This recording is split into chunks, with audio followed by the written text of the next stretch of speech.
शेखपुरा विधानसभा क्षेत्र से लोजपा प्रत्याशी इमाम गजाली के पक्ष में क्षेत्र के सांसद एवं लोजपा के राष्ट्रीय अध्यक्ष चिराग पासवान ने रोड शो किया, जिसमें काफी संख्या में लोजपा कार्यकर्ता शामिल हुए।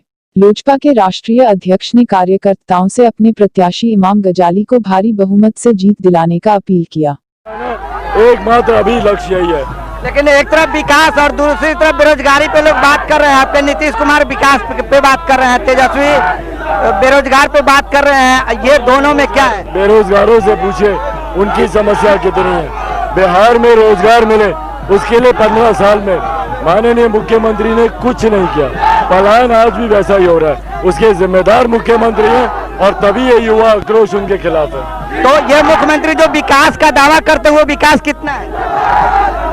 आप जनता से पूछिए कितना विकास है। जनता मुझे बता रही, लेकिन आप जो बताएंगे वो तो बस जो जनता की सोच है वही मेरी आवाज है।